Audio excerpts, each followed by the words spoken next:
حمدا ونصلي على رسوله الكريم أما بعد. قال الله تبارك وتعالى لحافظ القرآن: اقرأ وارتقي ورتل كما كنت ترتل في الدنيا. الحدیث. معزز حاضرین، فضائل اعمال کے حوالے سے آج کے درس میں قرآن مجید یاد کرنے والا یعنی حافظ قرآن کی فضیلت سے متعلق جانیں گے. فضائل اعمال یعنی اعمال کی فضیلت. کسی بھی عمل کی فضیلت کو ثابت کرنے کے لیے شریعت کے دو ہی اصول ہیں، وہ ہے قرآن اور صحیح احادیث، اور یہ دونوں وحی ہے. اللہ تعالیٰ نے جیسے قرآن نازل کیا ویسے حدیث بھی اللہ نے نازل کیا. قرآن اللہ تعالیٰ کے الفاظ بھی اللہ کی طرف سے ہیں، معانی بھی اللہ کی طرف سے ہیں. حدیث الفاظ نبی اکرم صلی اللہ علیہ وسلم کی طرف سے ہیں، مگر اس کے معانی، موضوع، ٹاپک اللہ تعالیٰ کی طرف سے ہیں. کچھ ایسے اعمال ہمارے معاشرے کے اندر بہت زیادہ مشہور ہو گئے ہیں جو صحیح حدیثوں سے ثابت نہیں ہیں. اس میں سے ایک حدیث حافظ قرآن کے متعلق یہ مشہور اور معروف ہے کہ جو یا جس گھر میں بچہ حافظ قرآن ہو جائے، قرآن مجید یاد کر لیں، تو وہ اپنے گھر والے 10 افراد کو جہنم سے آزاد کرے گا اور 10 افراد کو جنت میں داخل کرنے کا سبب بنے گا. یہ حدیث موضوع ضعیف ہے. امام ترمذی رحمۃ اللہ علیہ نے کتاب ترمذی کے اندر بھی ذکر کیا اور فوراً وضاحت فرمائی کہ یہ حدیث ضعیف ہے. اسی طرح سے بقیہ محدثین نے بھی اس کو ضعیف قرار دیا ہے. بھلا یہ بتائیں کہ ایک بچہ حافظ ہو اور اس کے بدولت یا اس کی برکت سے 10 افراد جہنم سے آزاد ہو جائیں، یہ کیسے ممکن ہے؟ جبکہ نبی اکرم صلی اللہ علیہ وسلم کو نبوت ملنے کے باوجود آپ صلی اللہ علیہ وسلم کسی کے لیے جنت میں داخلے کا سہارا یا جہنم سے آزادی کا سبب نہیں بنے، نہ ہی اپنے چچا کے لیے بنے، نہ اپنے والدین کے لیے بنے، کسی کے لیے اللہ کے رسول صلی اللہ علیہ وسلم نہیں بنے، بلکہ یہ فرمایا آپ اپنی حیات میں کہ اے فاطمہ، اپنی بیٹی سے مخاطب کر کے، اے عباس بن عبد المطلب، اپنے چچا سے مخاطب کر کے، صفیہ عمت رسول اللہ، اپنی پھوپھی سے مخاطب کر کے فرمایا لا اغنی عنک من اللہ شیئا، میں تمہیں بے نیاز نہیں کر سکتا اللہ کی طرف سے. تمہیں جو کچھ مانگنا ہے، جو کچھ طلب کرنا ہے، دنیا ہی میں مانگ لو. کل تم اس بہانے سے بھروسے پر نہ رہنا کہ ہمارا بھتیجا یا ہمارا باپ نبی ہے، کل قیامت کے دن ہمیں فائدہ دے گا، ساتھ دے گا، یہ ہرگز ہونے والا نہیں ہے. بہرحال کوئی بھی انسان جہنم سے اسی وقت آزاد ہو سکتا ہے جب وہ توحید پر قائم رہے اور توحید پر اس کی وفات ہو. یہ ہو گئی ضعیف حدیث حافظ قرآن کے سلسلے میں. رہی صحیح حدیثیں ہیں.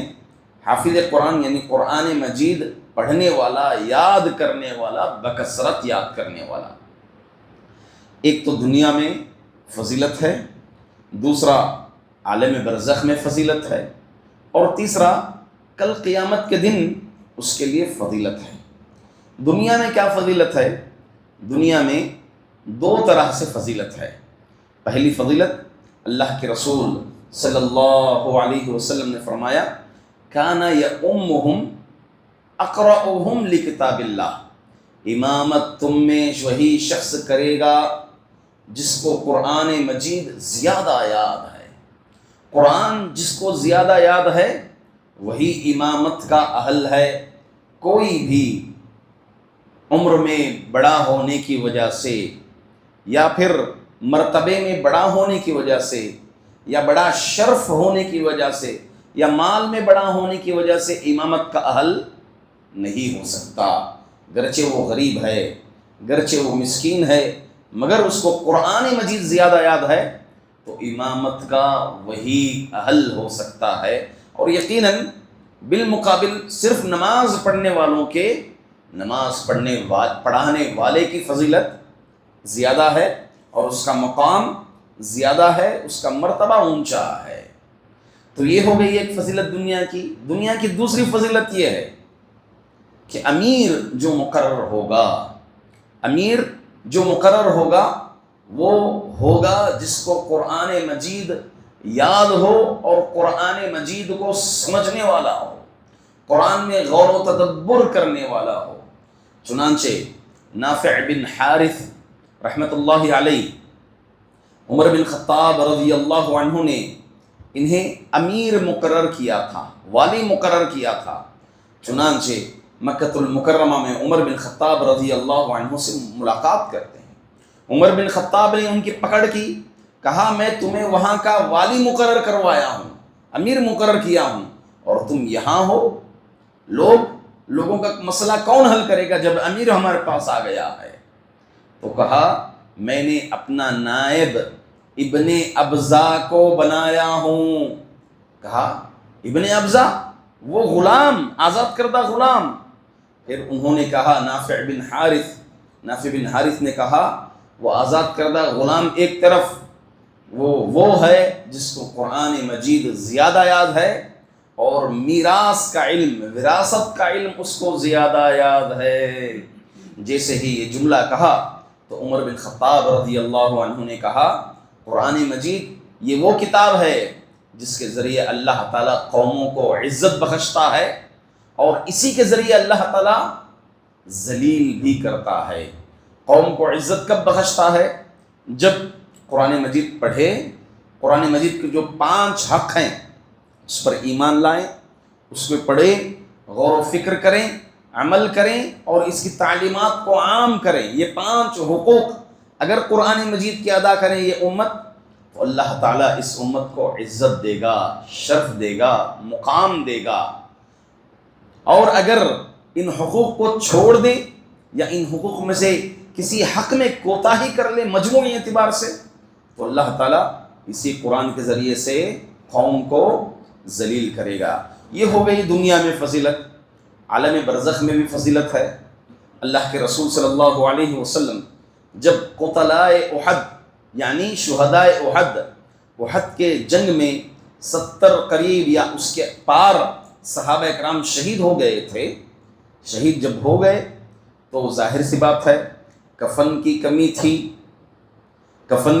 تھی اور ایک قبر میں ایک 2 3 افراد کو، شہیدوں کو دفنایا گیا۔ جب دفنانے کی باری آتی نبی اکرم صلی اللہ علیہ وسلم سے پوچھا جاتا کہ اللہ کے رسول سب سے زیادہ مقدم کس کو رکھے، یعنی پہلے کس کو رکھے پھر کس کو رکھے؟ تو اللہ کے رسول صلی اللہ علیہ وسلم فرماتے جاتے ان تینوں میں یا ان دونوں میں جس کو قرآن مجید زیادہ یاد ہے یا جس کے سینے میں قرآن مجید زیادہ دفن ہے اس کو مقدم کرنا۔ تو اس طرح سے عالم برزخ میں بھی حافظ قرآن یا قرآن بکثرت یاد کرنے والا، بکثرت پڑھنے والے کی فضیلت ثابت ہو گئی۔ تیسری فضیلت جو قیامت کے دن لاحق ہوگی، ملے گی انشاءاللہ باذن اللہ، وہ حافظ قرآن کو اس طرح سے کہ اللہ تعالی حافظ قرآن سے کہے گا ارتقی ورتل کما کنت ترتل فی الدنیا۔ یہ جنت ہے، جنت میں اونچے اونچے مقامات ہیں، جنت میں اونچی اونچی کیٹیگری ہے۔ حافظ قرآن سے کہا جائے گا پڑھتے جا، تو جیسے دنیا میں پڑھتے گیا آخری مقام جہاں پر تو نے قرآن کریم کی آیت پر رکا، تیرا وہی مقام جنت میں ہوگا۔ جنت کی سیڑھیاں چڑھتے جا، یہ کل حافظ قرآن کے لیے کہا جائے گا۔ الغرض یہ تینوں روایات صحیح احادیث سے ثابت ہیں جو حافظ قرآن کی فضیلت پر دلالت کرتے ہیں۔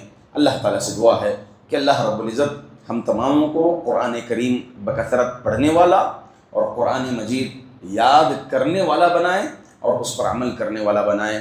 آمین۔ وآخر دعوانا ان الحمد للہ رب العالمین۔